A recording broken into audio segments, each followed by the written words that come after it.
What is the Copenhagen Game Collective? It's the million-dollar question. No. Copenhagen Game Collective is a non-profit umbrella kind of collection of indie companies, creative individuals, non-commercial projects, just kind of a mess of different interrelated or separate game projects, both commercial and non-commercial. So, yeah, basically we started like 2 years ago when we realized that we were this kind of group of people who have done a lot of projects together. We all like this kind of projects, but they all had different identities. So we wanted to make an umbrella for all those and give it a brand. And then slowly over the years, we formed this kind of collective, and we included more and more people in under the umbrella that we really liked. And now we have a small office in Copenhagen, and we do weird stuff. Well, what's the organization all about? Okay. Do you want me to go first? I would say two things. It's about making games, be them both commercial and non-commercial, and also throwing events. So this event would be an example of that. So not only making games, but also trying to bring people together from different communities and just doing fun things, parties, DJ events, panels, Nordic Game Indie Night. So, we also threw a party before the Nordic Game Jam, similar kind of style. So, yeah, but events and games, I guess. So. Yeah, it's not that we have this kind of big formal organization sitting there and having meetings. It's basically just a bunch of friends. It's nice to keep it messy and interrelated. So let's say we're working on a game project, and our friend Nils and Bernie are also working on another game project.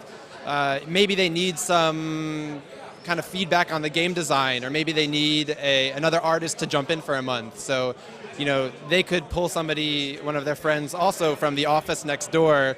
And, a lot of us are shared amongst the projects. So Nils, for example, is working on a Wii game as our lead artist, or one of the two lead artists with us. And he's also working on Bernie's project, which is a PSP game called Where's My Heart? What we're trying to do different, and I don't know if we succeed, but I think the indie scene is there's at least a lot of individual geniuses like Cactus or Niflas and so on that does are amazing artists, amazing programmers, amazing game designers, and they do all this stuff themselves, and they're producing some really, really awesome stuff.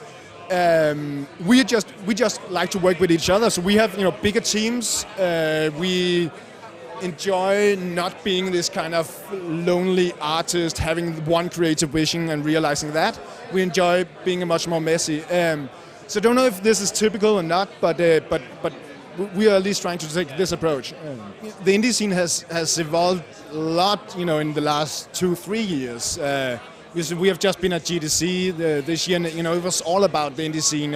We see initiatives of indie publishers now, which is a really weird term, but there's a lot of stuff going on also financially for indie games.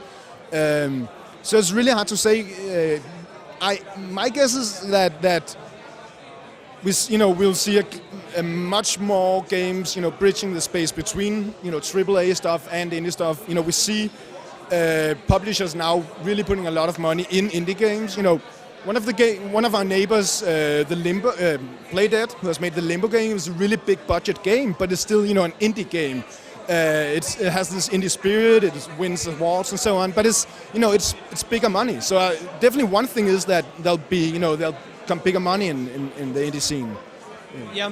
The other thing I would add is I think it's going to be very region dependent. So I guess it's really apparent to me as an American who now lives and works in Denmark that some of this stuff I think is only possible in Scandinavia based on the welfare system and the education system and some sort of financial concerns in the US that I think would prevent at least what we're doing would never be possible in the States. And even some of the projects we're working on are funded by organizations like Danish Film Institute, one of the games we're working on. So I think you might see more of this collaborative stuff coming from countries like Canada Northern Europe, and maybe more focus on these individual projects, maybe from the States. Of course, that's some sort of like trite generalization about capitalism versus socialism, but I mean, it is serious. I can tell you that what we're doing, for better or worse, like definitely wouldn't be financially possible in the States. So. Do you see any like risk in, as you were saying, more and more money is being focused on the indie scene? Do you think that, for example, just looking at music, for example, we have the old punks that came out of like Iggy Pop in the studios, and then moving on to like McLaren creating more or less Sex Pistols. Do you see any risk in the indie scene losing an identity, or do you think this is the way it's always going to be? I think it's a question of redefining ourselves constantly. Like, you know, we're only seeing the first kind of generation of at least new indie games, and I guess we'll see a counter movement to that when it gets too commercial and too secure. So I'm really curious to see what that kind of counter movement would be.